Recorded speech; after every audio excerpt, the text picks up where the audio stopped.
Et nous voilà au printemps. Hello, ici Johan Yangting dans ce format de bilan du game. C'est un bilan que je fais chaque trimestre quand j'en ressens vraiment l'envie et l'intérêt d'avoir des choses à vous raconter.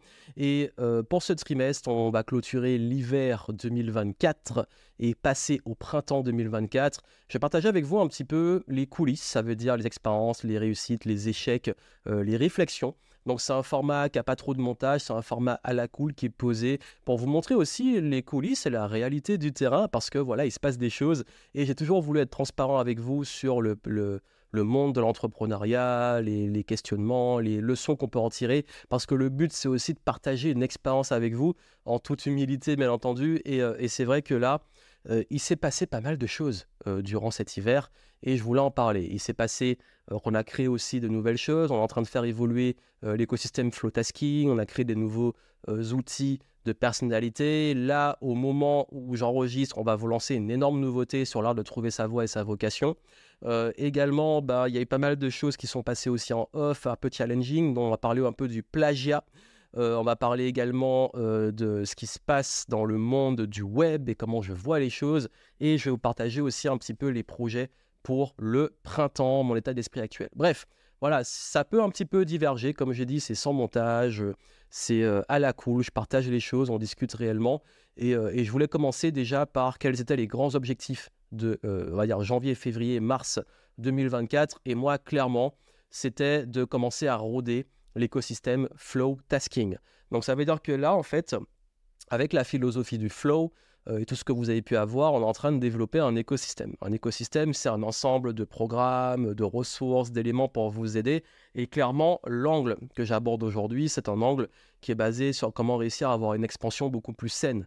Nous sommes dans un monde aujourd'hui où les choses vont extrêmement vite, où on peut vite être confronté à pas mal de challenges qu'on a vu avec le contexte de crise, avec le contexte qui est un peu plus tendu, avec pas mal de réflexions qu'on peut tous avoir sur nos carrières, les évolutions, même le monde en ce moment qui est très très très instable, où on sent que la moindre étincelle, ça peut tout faire péter.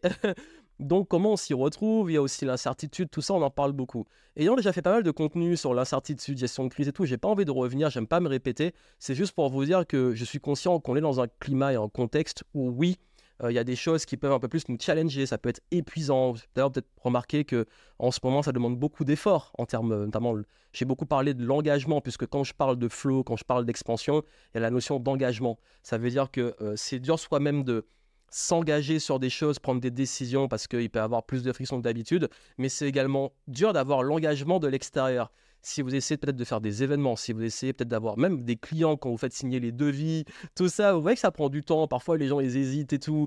J'ai beaucoup de personnes qui me disent qu'ils ont des records d'impayés en ce moment. Même moi, hein, je vous le dis, là, sur les programmes qu'on propose en paiement en plusieurs fois, on a pas mal de paiements de deuxième mensualité parfois qui passent pas plus que d'habitude. C'est pas non plus énorme en termes de pourcentage, mais c'est là alors qu'avant, c'était très, très, très rare. Mais le pire, c'est qu'aussi, on n'a pas de signe de vie. C'est clair que les gens, ils payent pas, mais ils disparaissent. Donc ça, je vais y revenir par rapport, peut-être sur les choses un peu plus, pas négatives, mais un peu plus challenging, notamment tout ce qui est plagiat et certains comportements qui sont durs à gérer quand on est confronté à ça, parce que je sais que beaucoup de ma clientèle le vit, et je vous donne des conseils par rapport à ça. Euh, c'est pas pour se plaindre, c'est pour vous donner vraiment des conseils sur comment on gère tout ce qui est impayé, les gens qui vous ghostent et le plagiat, on va en parler parce que c'est un sujet important. Mais tout ça pour vous dire qu'il y a un contexte, ouais, où là, ça demande beaucoup d'efforts, mais il faut pas lâcher. Et c'est marrant parce que j'ai beaucoup discuté avec des anciens. Oui, on appelle les anciens. Pour être poli, on va pas dire les vieux, mais les anciens. Des personnes qui ont plus de 60 ans, qui sont dans le game depuis longtemps, qui ont vu le monde évoluer, qui sont entrepreneurs pour certains. Et quand je leur parle, ils me disent, ben voilà, t'es entrepreneur, t'es jeune, voilà, qu'est-ce que tu fais, comment ça se passe? Je leur dis, ben voilà, on crée, on innove, on fait des choses, on avance, mais ça demande beaucoup d'efforts en ce moment. J'ai dit vraiment la notion d'effort et je ne me cache pas de ça. Mais ce qu'ils m'ont dit, c'est intéressant, ils m'ont dit, ben justement, c'est là qu'il ne faut pas lâcher. Et je pense que si c'est des gens qui ont de l'expérience et qui sont là depuis très longtemps, et plusieurs, hein, je vous dis, plusieurs dans plein d'activités, ils me disent le plus important, c'est de ne pas abandonner, de ne pas lâcher. Et je crois qu'en ce moment, et je vous le dis depuis le début de l'année, il ne faut pas se décourager, il ne faut pas céder aux peurs, il ne faut pas abandonner maintenant. J'ai parlé de prise de décision durant ce premier trimestre, mais il y a je ne me respecte plus, je suis plus à un poste que j'aime, je suis plus dans un travail que j'aime, j'arrête, je quitte, parce que c'est une décision qui me respecte. Ça, c'est une bonne raison, entre guillemets, d'abandonner. C'est le projet, il vous respecte plus, ça vous coûte plus que ça vous rapporte, vous êtes plus à votre place, il n'y a plus d'épanouissement, il n'y a plus de sens. Forcément qu'il faut arrêter. Justement, je vous ai dit qu'on arrive avec des contenus et des conseils sur comment trouver sa voie et comment se reconvertir. Mais quand c'est votre projet de cœur, quand vous savez que c'est ce que vous voulez faire, quand ça a de la valeur pour vous et que ça devient difficile, il ne faut pas abandonner. Il faut continuer, il ne faut pas lâcher, faut chercher aussi à innover, il faut chercher à se remettre en question, il faut chercher aussi à être agile. En ce moment, ça demande beaucoup d'agilité, le contexte que nous vivons. Ça demande beaucoup de recul, ne pas céder justement à trop d'émotionnel. Et vous allez avoir plus d'émotions et c'est ok, mais il ne faut pas céder justement, il ne faut pas prendre des décisions trop, on va dire, express et émotionnelles, définitives sur une période qui demande de changer beaucoup. À l'opposé, il ne faut pas rester trop figé. Il ne faut pas rester en mode ça marchait, c'était comme ça marche plus, mais je m'obstine ou je force. C'est vraiment de l'agilité, c'est de la fluidité, c'est le flow, quand je parle souvent. Donc, ça, c'est, on va dire, la température globale. C'est l'attitude que je pense qu'il faut avoir en ce moment, et c'est le conseil. Je n'ai pas besoin de donner 10 000 conseils, c'est ne lâchez pas, sauf si vraiment, comme j'ai dit, il y a des critères de là, vous êtes dans une transition vers du mieux, mais si c'est important pour vous, ne lâchez pas, réinventez-vous, soyez agile. Et à partir de ça, je vais parler justement de les grands objectifs qu'il y avait. C'était, comme j'ai dit, roder l'écosystème du flow et je voulais lancer une nouvelle série beaucoup plus basée sur comment appliquer la méthode flow avec le F pour feu sacré, le L pour légèreté, le O pour orientation et le W pour wealth, donc la richesse. Et cette nouvelle philosophie, j'ai créé une nouvelle série dont vous avez pu bénéficier. On a bossé dessus avec l'équipe. J'ai créé également un tout nouveau test de personnalité. Vous avez été, au moment où j'enregistre, franchement, ça fait quelques jours qu'on a lancé le test. C'était la semaine avant le printemps. Là, au moment où j'enregistre, on arrive j'enregistre juste avant l'équinoxe, hein, pour vous le dire. Je vais le publier à l'équinoxe.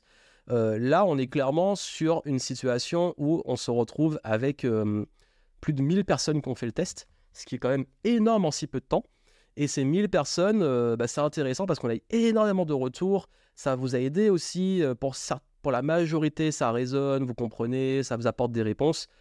Il y a forcément des gens qui ne s'y retrouvent pas, qui ne comprennent pas, qui se prennent trop au sérieux ou qui prennent ça trop au sérieux. Qu'est-ce que vous voulez qu'on y fasse? Je l'ai dit en live, j'ai lancé le test en live. J'ai dit c'est un outil parmi d'autres. Il y a un moment, il faut arrêter de trop prendre les choses au sérieux aussi. Aucun test de personnalité ne va définir votre existence. C'est un outil de connaissance de soi.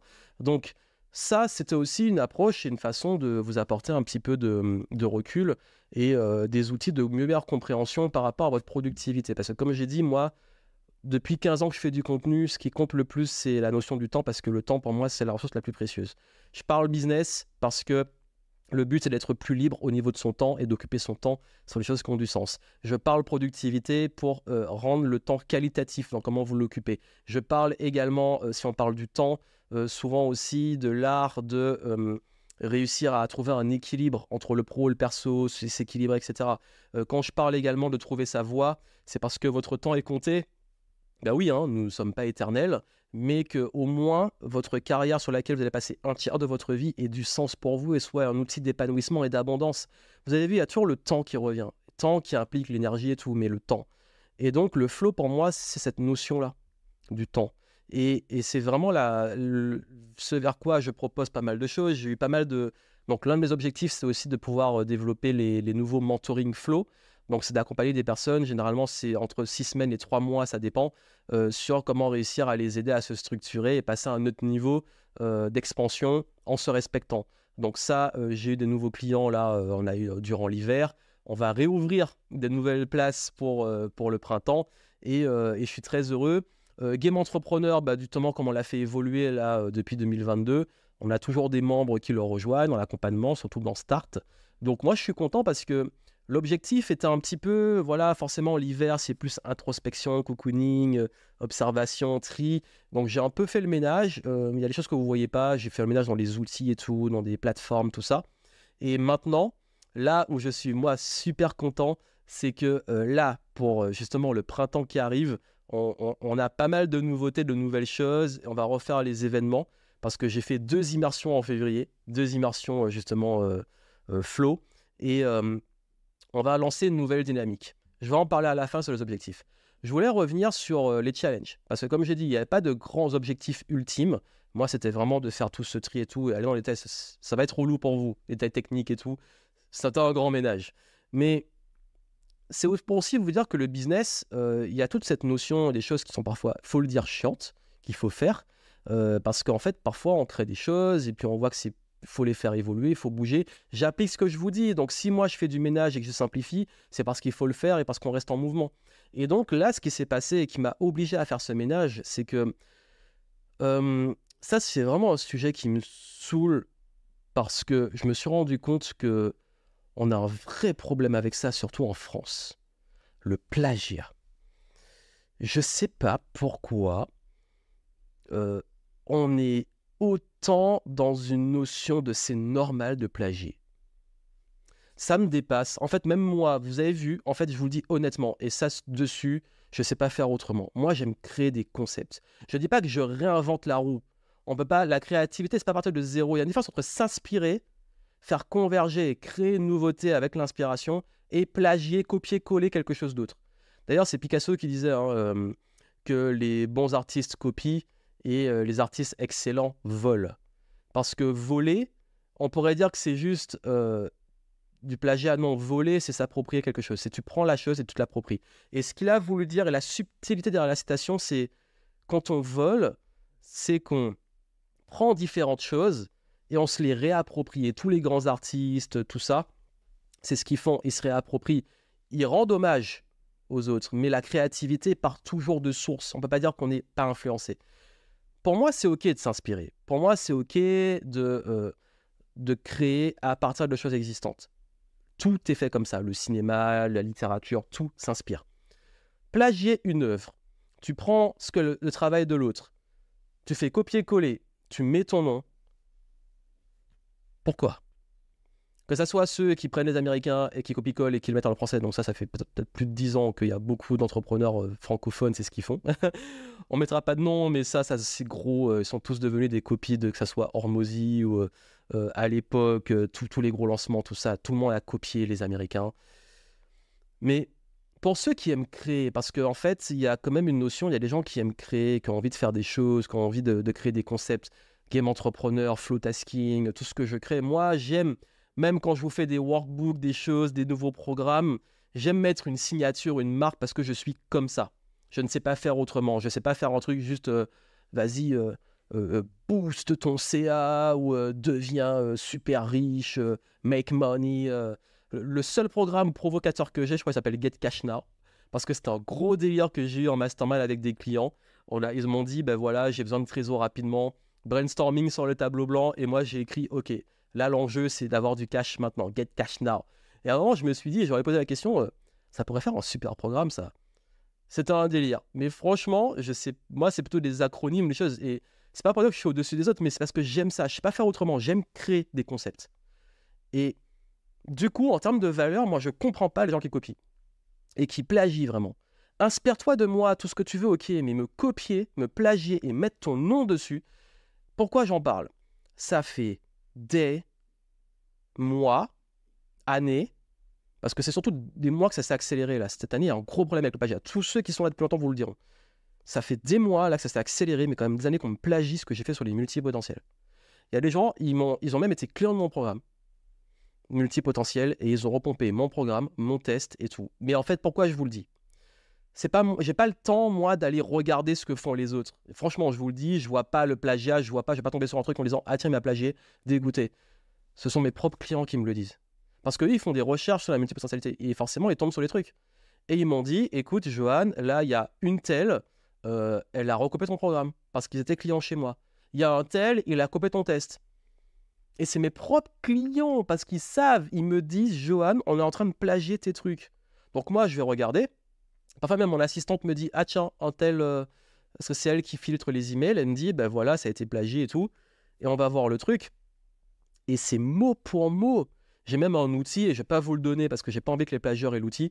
Il y a un outil qui permet en fait tout de suite de repérer le plagiat. Il y a plusieurs outils. Il y en a un qui est super puissant pour ça. Et en fait... c'est manifeste, c'est du plagiat. Ça veut dire que ces gens-là ont pris mon truc, l'ont copié et ont mis leur nom dessus. Et quand on parle de ça, le premier réflexe des gens, et ça me saoule, je vous le dis, c'est mais non, mais t'es plagié parce que t'es bon, mais non, faut pas machin. Mais il y a un moment, en fait, je pense que c'est les gens qui n'ont jamais créé quelque chose, qui n'ont jamais été plagiés, qui se rendent pas compte, à quel point c'est relou, en fait. C'est relou, c'est le mot. Et je reste poli. Parce que vraiment, moi, je vous dis, ça me casse les pieds, c'est chiant, en fait, ça. C'est tellement contre mes valeurs. Mais en vrai, qu'est-ce que tu veux faire? Bah, qu'est-ce qu'on fait quand on se fait plagier? Il y a deux approches. On les contacte, on leur dit, bah voilà, il semble que vous avez plagié. En plus, je peux vous dire que là, j'ai des preuves. Hein. Genre, j'ai leur nom, ils ont été clients, ils ne parlaient pas de multipotentialité. 2 semaines après avoir fait mon programme, ils lancent un truc sur la multipotentialité alors qu'ils n'en parlaient jamais avant. Forcément, quand vous voyez qu'un truc fonctionne, moi, ça fonctionne très bien ce sujet-là depuis 2020, forcément, les gens se mettent à copier.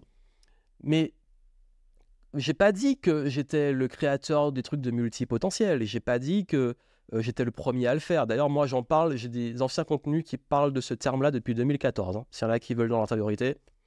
Mais il y en a d'autres qui parlaient avant moi, d'autres qui en ont parlé avant que moi, je le passe à un autre niveau. C'est OK. Je dis pas que tous ceux qui parlent de multipotentiel me plagient. C'est OK, c'est une thématique. Ça appartient à personne. Ce que je vous dis, c'est que là, je parle de copier-coller. C'est tu prends ma page de vente, tu prends mon programme et tu le repompes et tu le vends. Ce qui est en fait une contrefaçon. Ce qui est, d'un point de vue de la loi, bah, illégal. Et qui en plus, si moi, je vais au bout des démarches sans les entamer, bah, ça peut coûter très cher. Mais moi, j'aime pas courir après ça, j'aime pas courir après les gens, j'ai pas envie d'aller courir après tous les plagiats parce qu'aujourd'hui, c'est une norme. Et ça, il y a eu une super émission sur YouTube. Ils ont fait une étude, ils ont approfondi le sujet sur le plagiat. Il fallait que je vous le retrouve. Je trouvais ça intéressant parce qu'en fait, il y a vraiment ce truc qu'on a banalisé ça. Et il y a beaucoup même de YouTubeurs qui en parlent et tout. On a banalisé le fait de plagier les autres. Et je parle pas juste de s'inspirer et tout, je parle de plagier, copier, coller. Et je pense que pourquoi j'insiste autant? Parce qu'en fait, les gens ne comprennent. J'ai l'impression que les gens ne comprennent pas. Ils comprennent pas le problème, ils comprennent pas la différence entre s'inspirer et copier-coller. Ils comprennent pas que le plagiat d'une œuvre, bah oui, c'est pas bien. Il faut dire ça comme à des enfants, c'est pas bien. Non, vraiment, plus sérieusement, moi, je vous dis honnêtement, ça me saoule parce que, bah, en fait, à un moment, ces gens-là, ils vont disparaître. Mais en plus, ils décrédibilisent la profession. C'est relou, en fait. Moi, j'arrive à un stade où je suis blasé par rapport à ça. J'ai pas le temps de courir après tous les gens. Par contre, oui, maintenant, j'ai mon assistante, hop, avocat, on envoie les trucs. Parce que maintenant, en fait, c'est bon. Il y a un moment, il faut que les gens comprennent qu'on peut pas faire ça sans être impuni. Et moi, comme j'ai une valeur justice qui est forte, mais par contre, comme je vous dis, c'est pas une énergie que je veux perdre. Parce que à côté, quand on parle de plagier et que je parle des dérives, en ce moment, il y a une nouvelle mode des impayés, des gens qui signent des devis, qui payent et qui ne payent pas les mensualités. J'ai tellement de gens qui m'en parlent en ce moment, même des structures, par exemple des grosses entreprises qui ne payent pas. Et moi, le plus gros conseil que je voudrais par rapport à ça, parce qu'en ce moment, il y a un vrai problème avec ça, et je pense que tous ceux qui sont entrepreneurs indépendants le vivent. Il y en a qui vont dire mais c'est la crise et tout. Si c'est la crise, tu signes pas un devis que tu n'es pas en capacité de payer. Si c'est la crise, tu t'engages pas. Moi, si j'ai pas les moyens de payer un truc, je le paie pas à crédit ou je vais pas m'engager à le payer. Point barre. Moi, en plus, je vous dis vraiment en termes de valeur, je ne pourrais pas me regarder dans la glace si je me retrouve à ne pas payer quelqu'un ou pas tenir un engagement de paiement. Je me sentirais mal, j'irais me cacher. Donc c'est jamais arrivé, pour l'instant, je touche du bois, mais si ça arrive, je vais être honnête, je vais dire, ben voilà, j'ai eu un gros souci et je vais assumer en fait. Mais les gens, ils vous ghostent, ils disparaissent. Comment on gère? Ben déjà, faites des contrats, faites signer les devis, ayez des traces, ayez des conditions générales de vente, soyez ultra carré sur les engagements, dans un premier temps. Second temps, quand les paiements sont pas faits, que la personne ne répond pas, message, téléphone, envoyez des recommandés avec mise en demeure. Quand ça ne répond toujours pas, vous pouvez utiliser des plateformes de recouvrement, faire appel à un avocat, etc. Donc, à vous de faire vos recherches et vous passer à une autre étape. Mais c'est toujours ça. Blindez-vous en termes de conditions de contrat, l'approche cordiale, la mise en demeure, l'étape, on va dire, avocat et tout, qui va commencer à sévir. Mais encore une fois, elles ne sont pas solvables. Mais juste, le meilleur conseil que je vous donne par rapport aux deux choses. Vous ne pourrez pas garantir que vous allez pouvoir avoir tous les plagieurs ou tous les mauvais PR. Par contre, vous pouvez vous protéger, un minimum. Par exemple, moi, aujourd'hui, par rapport au plagiat, j'ai pas le temps de courir après tous les gens qui plagient. Et j'ai pas que ça à faire. Parce que comme vous avez vu, moi, je crée, ils ont plagié mon truc, ils ont plagié mes multipotentiels. Moi, depuis l'année dernière, je suis passé au flow tasking et je suis passé à un autre niveau. Donc bon, mais ce qui va se passer, c'est que quand on est créatif, on avance très vite et on se fait copier. Et justement, protégez ce que vous faites juste en termes d'antériorité. Enveloppe solo. Il y a ce qu'on appelle, vous allez sur l'INPI, il y a ce qu'on appelle les e-solo. Vous pouvez le faire en ligne, vous exportez vos documents PDF, vos visuels, vos contenus. Pourquoi ? Parce que moi, je n'ai pas le temps d'aller poursuivre tous les plagieurs. Par contre, le jour où le plagieur me dit c'est moi qui l'ai plagié alors que je l'ai fait avant, ben moi, écoute, j'ai une preuve, j'ai une enveloppe solo qui officialise le moment où je l'ai fait, qui montre que j'étais là avant toi. Et croyez-moi que tout ce que je fais sur le web est déposé. Vous croyez que je suis bête? Depuis que ça fait maintenant des années que je fais ça. Tout ce que je fais, dès que je fais une conférence, dès que je sors un nouveau programme, dès que je fais un nouveau contenu, c'est déposé. C'est déposé en enveloppe solo. Flowtasking, c'est une marque déposée. Game Entrepreneur, c'est une marque déposée, je précise. Mais là, je ne parle pas des marques. Je parle de mes contenus. Ça veut dire que le jour où quelqu'un copie et dit « Mais non, mais Johan, t'as copié mon truc », bah écoute, se protéger. Pareil, le jour où vous avez un impayé, vous avez un contrat qui montre votre bonne foi. C'est juste ça, sécurisez-vous sur la preuve que vous êtes dans votre bon droit, c'est juste le minimum. Ça ne veut pas dire que vous allez garantir de ne pas être copié, d'avoir gain de cause forcément, d'avoir votre argent si vous êtes un impayé. Par contre, ça vous garantit que ça ne va pas faire un reverse uno, se retourner contre vous, pour que les autres se retournent et vous disent « Mais non, mais c'est toi qui ne m'as pas payé. » Parce que ça, c'est vraiment le pire et je ne vous le souhaite pas. Voilà, c'était la parenthèse finie, mais il est important dans ce contexte de vous protéger et c'est de l'hygiène pour moi. C'est de l'hygiène, c'est de la protection parce que croyez-moi qu'en ce moment, faut être fort. Faut être fort dans le sens, faut arrêter d'être trop gentil, faut arrêter de laisser passer des choses. Et les gens en ce moment, comme justement c'est un contexte tendu, il y en a, ils ont plus aucune race, ils font des choses, ils sont contre mes valeurs. Et moi, je laisse pas ça passer dans le sens, fais tout ce que tu veux. Par contre, tu ne me mettras pas des bâtons dans les roues parce que moi, au moins, je me protège sur ce que je contrôle. Ça, c'est un conseil que je vous donne. Donc maintenant, on va revenir sur les trucs plus joyeux parce qu'il fallait en parler à un moment. Il faut dire, on n'est pas dans le monde de bisounours, il faut à un moment se protéger. Ce qui va se passer pour la suite, c'est que là, pour le printemps, on va relancer des nouveaux événements. J'ai vraiment envie d'en faire cet été. Alors, vu qu'il y a les JO en France, c'est sûr que ça ne va pas être à Paris, je vous rassure. Après, maintenant, s'il faut passer par Paris pour venir dans le sud, je ne sais pas comment ça va se passer, mais bref. Les JO, je pense que ça va foutre un sacré bordel, on verra. Mais événements, déjà, on va voir pour l'été après. Pour le printemps, ce qu'on va faire, c'est qu'on va proposer des nouveaux formats d'immersion parce que je sais que c'est le format où on avance le plus, que moi je kiffe le plus. Et vous venez 1 ou 2 jours, ça dépend des formats, et on bosse à fond sur votre structure, votre activité, votre stratégie. Et ensuite, on va lancer, donc, comme j'ai dit, de nouvelles choses, notamment sur comment trouver votre orientation, votre voie, votre place. Et en juin, je réserve une grosse surprise début juin. On va faire une grosse nouveauté autour du flowtasking pour l'anniversaire de lancement de flowtasking. Mais ça, je ne peux pas en dire plus parce que je veux que ça reste une surprise. Mais ça va beaucoup aider ceux qui, en tout cas, si vous aimez mon contenu, ce que je propose jusque-là, on va passer à un autre niveau. Et c'est le but, c'est qu'on continue d'avancer ensemble.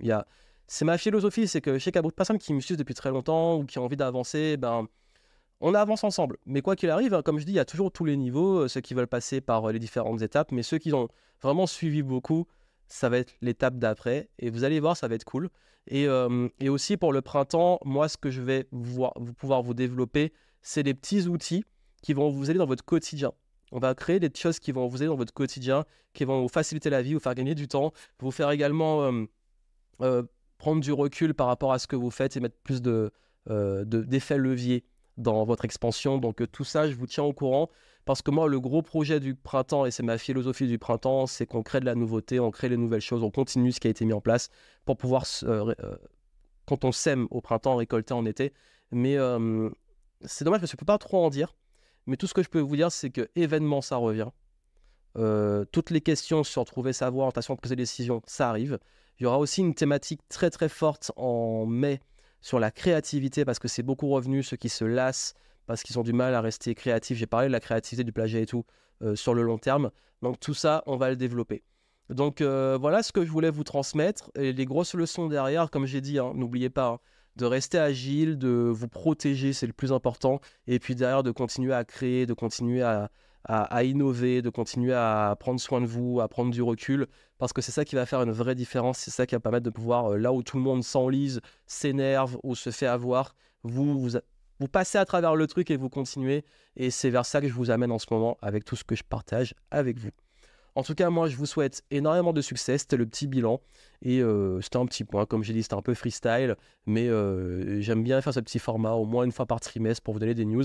Donc, je pense que le prochain, si j'en ressens l'envie et le besoin, je n'ai plus de pression de le faire forcément à chaque trimestre. Mais comme là, j'avais envie de le faire, je l'ai fait. Mais peut-être que le prochain, je le ferai peut-être ou pas pour l'été. Donc, pour le solstice d'été. Donc, on verra fin juin. Mais en tout cas, d'ici là, je peux vous dire que les mois de avril, mai, juin, ça va y aller. Il y aura de la belle nouveauté, on va pouvoir avancer ensemble. Et puis comme je vous ai dit, moi je vous souhaite plein de succès. Restez agile, restez fluide, restez dans le flow et je vous dis à très bientôt.